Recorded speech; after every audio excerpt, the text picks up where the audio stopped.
Bom dia, boa tarde, boa noite a todas e todos. Meu nome é Marlon Nunes Silva, sou professor, mestre e doutorando em estudos de linguagens, psicanalista e como escritor destaco as minhas seguintes obras: A Tecnologia Nossa de Cada Dia, Entre Deuses e Demônios, O Corpo Hiperreal em Crash e a Festa Tecnológica, Sedução, Simulação e Fragmentação e Sex and Drama. Agradeço a organização do Quinto Conec, Quinto Congresso Nacional de Educação na Contemporaneidade, e a todas e todos os participantes. O que lhes apresento hoje é uma leitura crítica sobre o seguinte tema: a apreciação dos simulacros e a captura do imaginário. Redes sociais, gozo e a crise da formação contemporânea. Uma citação do Jean Baudrillard. O simulacro não é aquilo que esconde a verdade, é a verdade que esconde que não há verdade. O simulacro é verdadeiro. Jean Baudrillard em Simulacros e Simulação.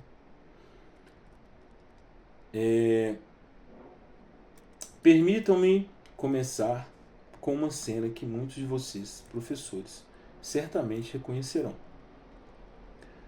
Você adentra a sala. Os alunos estão presentes, fisicamente.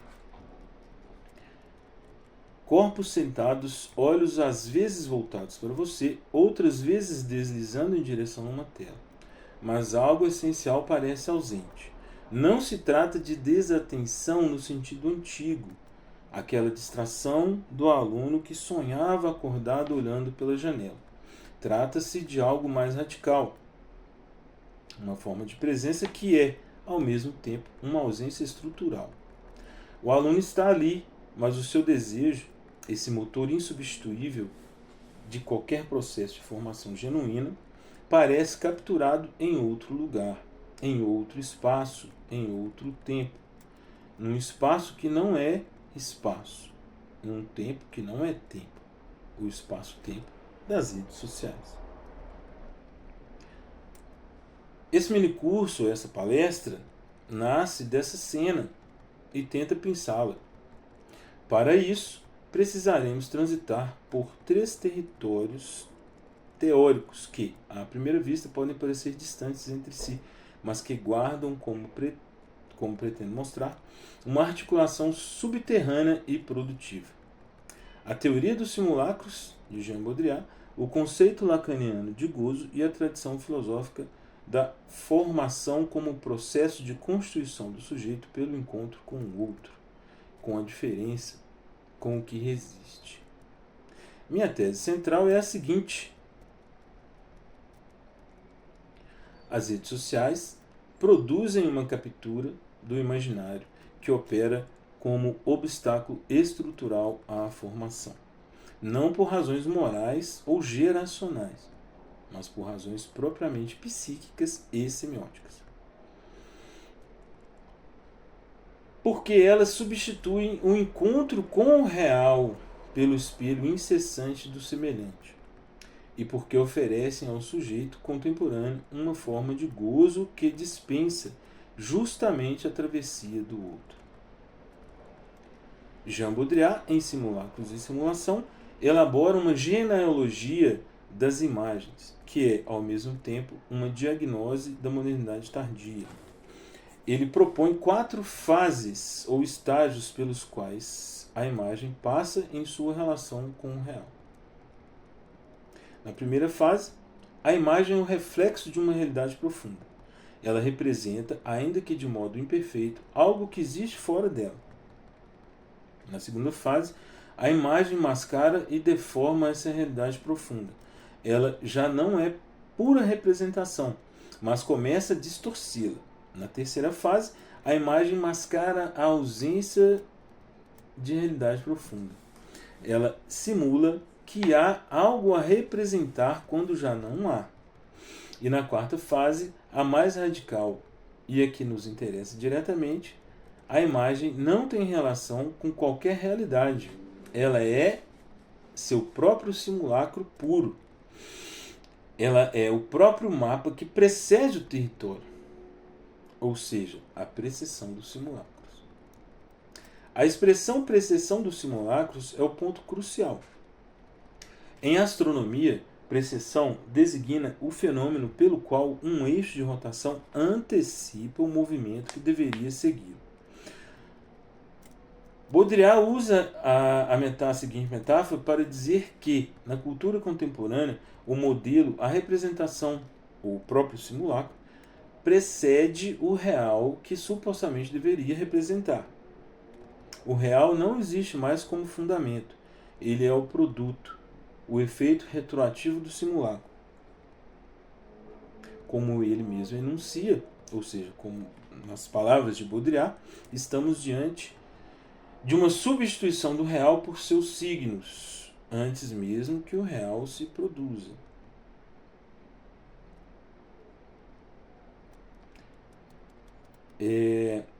Por que isso importa para a educação?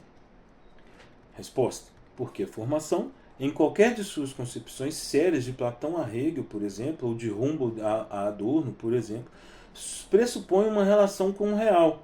Pressupõe que há algo fora do sujeito que resiste, que surpreende, que não confirma, que exige trabalho de elaboração.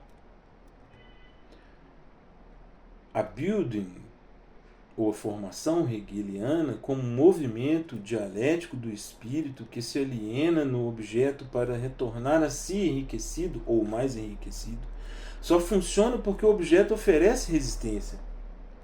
Hegel já dizia, na Fenomenologia do Espírito, que a consciência se experimenta a si mesma no estranhamento. É o choque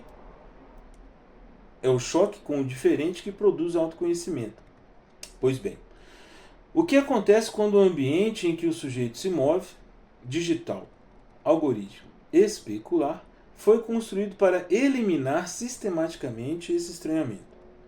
O que acontece quando o simulacro precede e substitui o real que deveria causar desejo de aprender?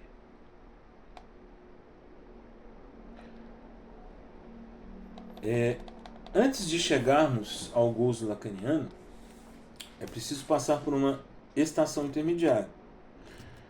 A estação de Guy Debord e a Sociedade do Espetáculo, de 1967. Embora anterior às redes sociais em décadas, Debord antecipa com precisão surpreendente a lógica que elas viriam a radicalizar. Para Debord, o espetáculo não é um conjunto de imagens, mas uma relação social entre pessoas mediatizada por imagens. O espetáculo é a forma que o capital assume quando já não precisa apenas produzir mercadorias, mas produzir a experiência das mercadorias. Quando a aparência se torna mais valiosa que o ser. Bom, em tempos pretéritos, o Marx falava em mais-valia absoluta e mais-valia relativa. A mais-valia absoluta, obviamente, é de chão de fábrica, né, do chão da fábrica, na qual o dono dos meios de produção ele extrai o lucro através da mais-valia absoluta. Ou seja, em tantas horas trabalhadas, paga-se, ou vende-se, na verdade, né? O proletário, o trabalhador vende as suas horas de trabalho e ganha um salário, né? Que são trocadas por um salário. E esse salário, obviamente, o dono do meio de produção, ele não vai pagar as horas integrais, mas ele vai pagar ali, sei lá, 2, 4 horas, mais ou menos por aí, para vocês entenderem que o Marx já tratava disso. Né? Então, as redes sociais são a consumação do projeto debordiano. Nelas, o sujeito não apenas consome espetáculos, ele é o espetáculo. Bem como Baudrillard também fala em Sociedade do Consumo, que o corpo é o principal objeto de consumo. As selfies, os stories, os reels, são todas formas de transformar a própria existência em imagem circulante, em mercadoria simbólica que busca aprovação no mercado da visibilidade. Como aponta Byung-Chul Han, o like é a main digital. É o amém digital. Explicando. Uma forma de validação que substitui o reconhecimento genuíno pela aclamação quantificável. O sujeito das redes não é aquele que pensa, que duvida, que se forma pelo atrito com a realidade. É aquele que se exibe, que conta, que performa a si mesmo para um público cujo aplauso é medido em métricas. Ora, isso tem consequências diretas para a formação. A tradição pedagógica que vai de Sócrates ao pensamento crítico do século XX entende que o ponto de partida da educação é o próprio estranhamento, bem como dito anteriormente, o espanto aristotélico, o desvio que obriga o sujeito a abandonar as certezas do senso comum. A escola, em seu sentido forte, é o lugar onde o sujeito é arrancado do familiar e confrontado com o que não sabe. Mas o sujeito que habita permanentemente o espetáculo das redes desenvolve uma tolerância cada vez menor ao estranhamento, porque as plataformas, por design, oferecem sempre o familiar, o confirmado, o que lhe agrada. O algoritmo não é um dispositivo de descoberta, é um dispositivo de confirmação. Ele não abre para o outro, ele fecha o sujeito em sua própria câmara de eco. Bom, exemplos disso, né? A gente pode pesquisar alguma coisa, um tênis que seja, uma camisa, um óculos, etc. Com pouco, através da leitura algorítmica, as próprias redes, os sites, etc., né, vão aparecer, de certa maneira, coisas que se aproximam, não, quando não, idênticas a essas que nós pesquisamos. Né? É aqui que a psicanálise lacaniana entra com uma precisão que nenhuma teoria social pode substituir. Lacan, ao longo de seu ensino, vai elaborar o conceito de gozo, ou jouissance em francês, como uma categoria que designa algo diferente do prazer. O prazer, para Freud, obedece ao princípio de descarga de tensão. Ele visa o repouso, o equilíbrio, a homeostase. O gozo para Lacan é outra coisa, é uma satisfação paradoxal, que envolve sofrimento, que se situa além do princípio do prazer e que está fundamentalmente ligada à repetição. Lacan define gozo, ou o gozo, como aquilo que não serve para nada, mas que o sujeito busca compulsivamente, precisamente porque está no lugar onde o outro falhou, onde a linguagem não completou sua obra, onde o sujeito ficou preso num circuito que não fecha. O gozo é essencialmente do corpo, é uma satisfação que o organismo extrai da própria tensão, da própria incompletude. Ele é estruturalmente imaginário em sua captura. O sujeito se imagina chegando perto do objeto que completaria sua falta. E é esse imaginário, essa fantasia de completude, que o mantém no circuito, ou seja, nas repetições. Como Miller aponta, o gozo é sempre plus de gozar, ou mais de gozar. E aí, esse mais de gozar tem uma ligação com a mais-valia também. Né?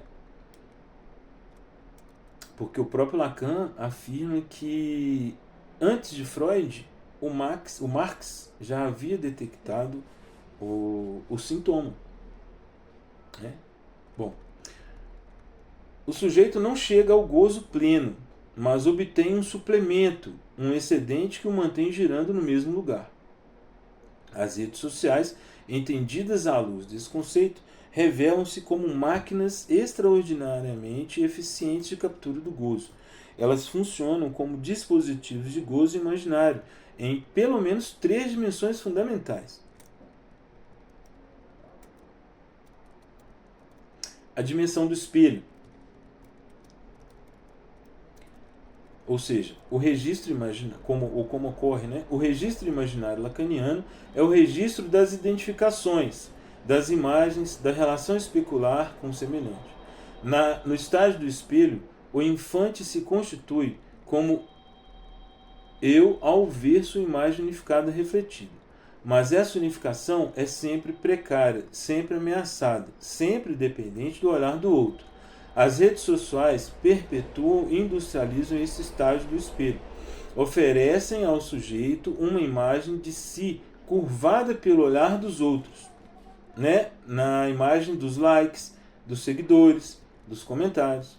E o mantém num circuito de validação imaginária, que nunca se completa ou nunca se complementa, porque não pode se completar ou não pode se complementar.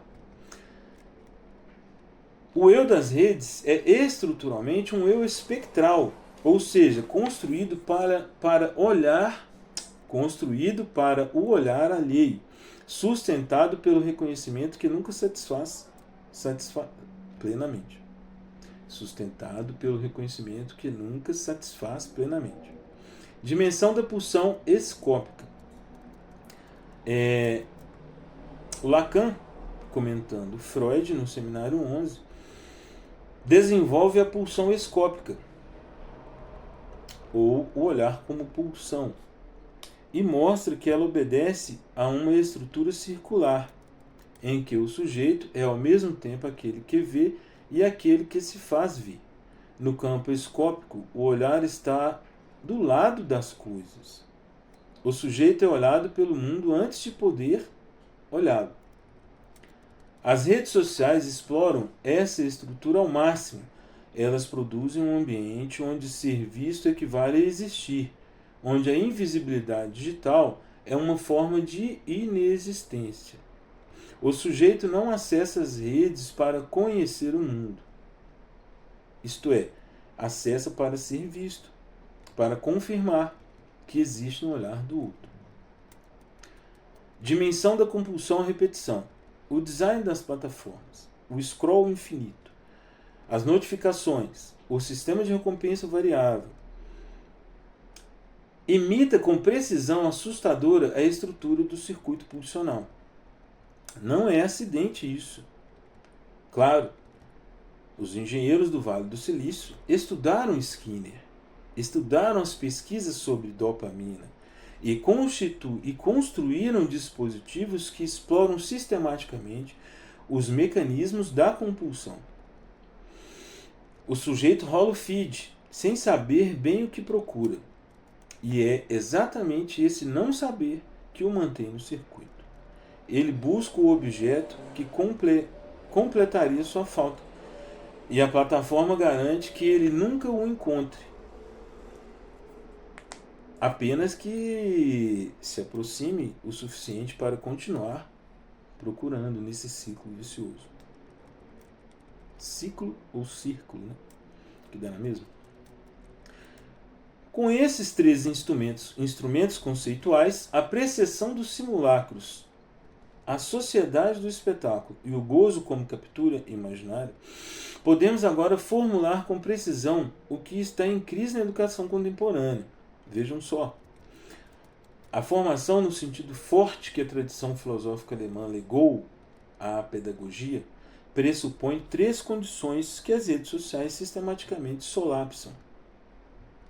Primeira condição: o encontro com o outro como diferença. Formar-se é ser transformado pelo contato com o que eu não sou, com o texto que resiste, com o conhecimento que exige esforço, com o professor que não confirma, com o colega que contradiz. Adorno e Horkheimer já alertavam que a indústria cultural produz uma pseudo-individualidade.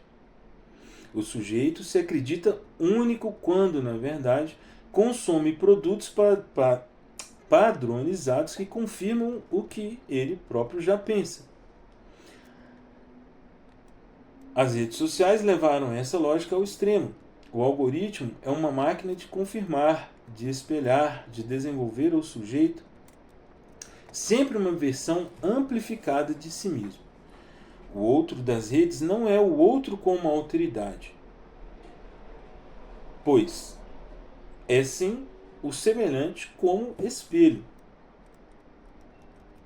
Segunda condição, a tolerância à espera e ao não saber. Toda formação genuína passa pelo desconforto de não saber, pela travessia de um período de incertezas, de suspensão do julgamento, do trabalho com o obscuro. A análise lacaniana mostra que é exatamente esse intervalo, essa incompletude temporária, que possibilita o surgimento do novo. Mas as plataformas digitais foram construídas para eliminar a espera. Gratificação imediata, ou através da gratificação imediata, resposta instantânea e conteúdo infinito. O sujeito que cresce nesse ambiente desenvolve uma intolerância estrutural ao intervalo, ao não saber. Ele quer a resposta antes da pergunta, e isso é a morte do pensamento. Terceira condição. A possibilidade de identificação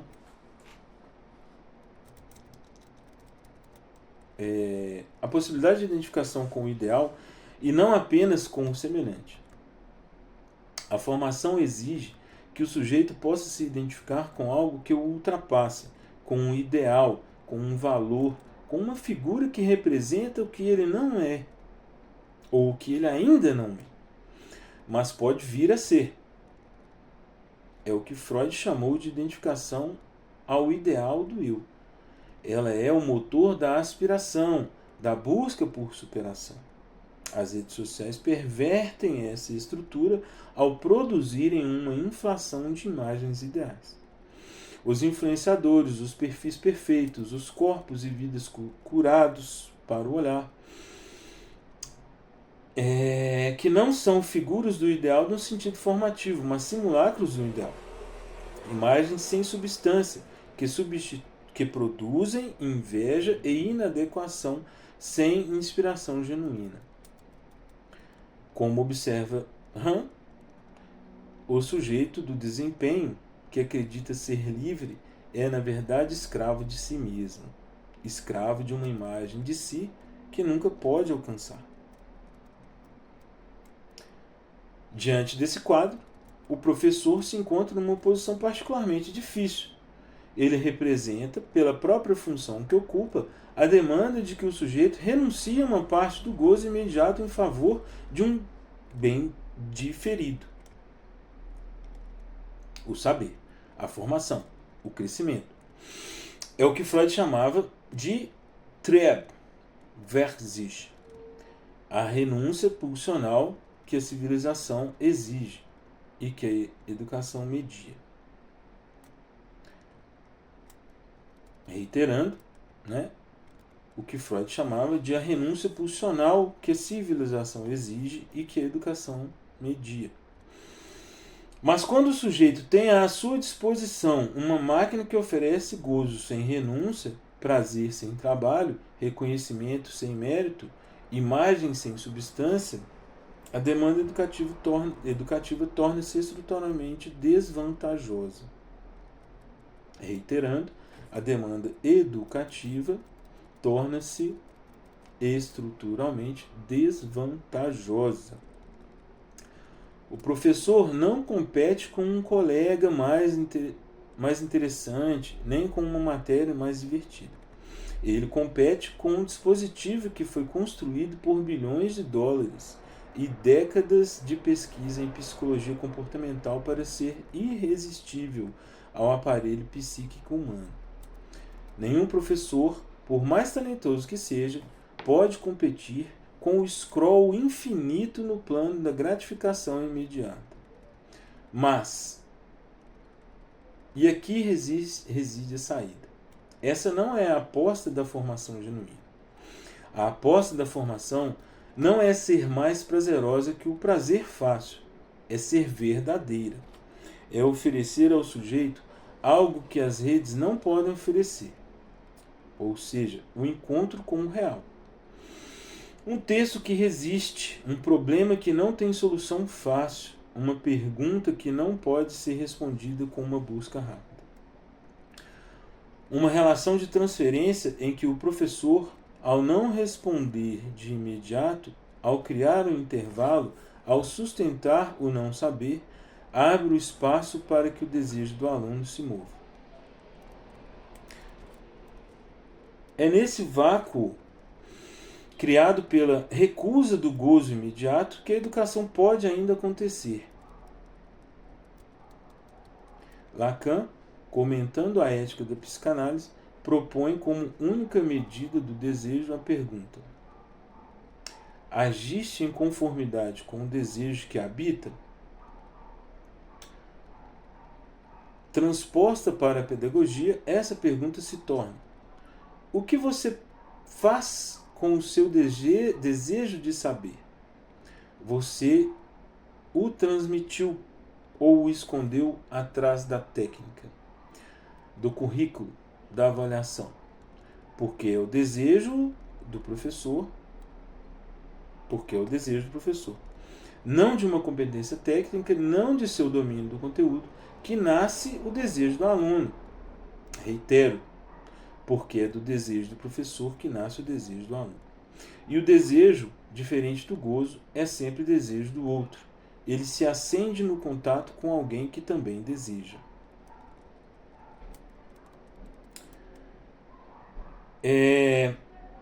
Saídas possíveis: desejo, palavra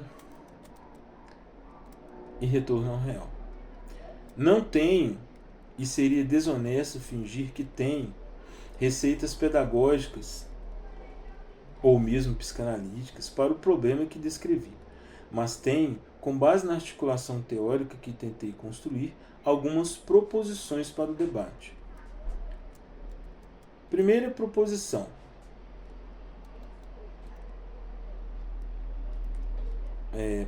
a resposta à apreciação dos simulacros não é o analogismo nostálgico, ou seja, não se trata de proibir o celular e retornar a uma escola pré-digital idealizada. Trata-se de criar, dentro e fora da escola, experiências de encontro com o real, contextos que resistem, com problemas que não têm resposta rápida, com a materialidade do mundo físico e da alteridade humana. A escola precisa ser deliberadamente um contrapeso ao simulacro, não por recusa da tecnologia, mas por afirmação do que a tecnologia não pode substituir. Segunda proposição: o professor precisa ser formado e continuamente apoiado para sustentar a transferência sem ser capturado pelo gozo de ser amado ou pelo desamparo de ser ignorado.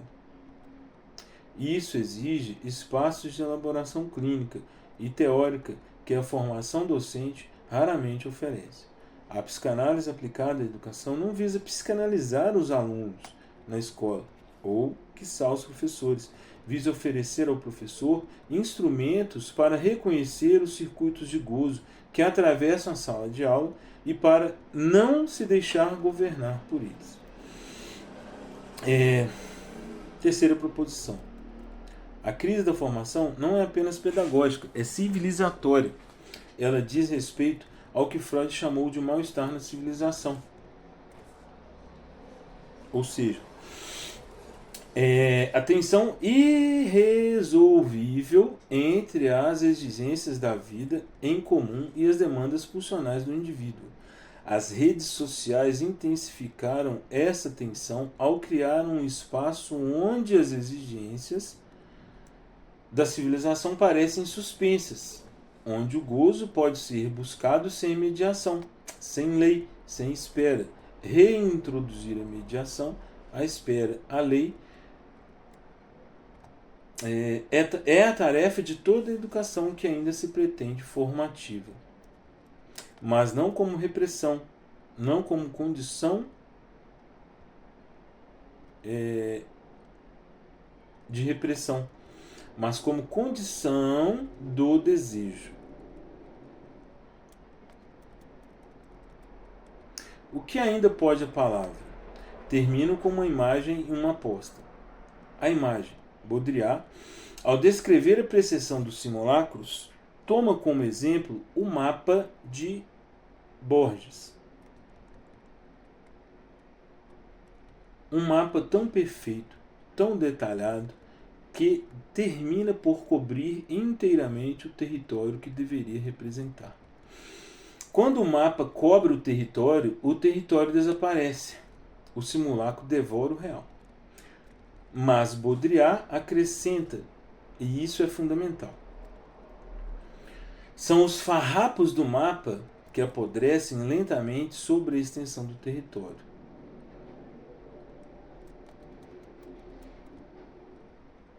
Debaixo do simulacro, o real persiste em farrapos, em ruínas, mas persiste. O real não se deixa completamente capturar. A aposta. A aposta é nessa persistência do real que a educação ancora sua possibilidade. O aluno que parece completamente capturado pelo gozo das redes não deixou de desejar. Desejo e gozo são estruturas diferentes, e onde há gozo, há como seu avesso a possibilidade do desejo.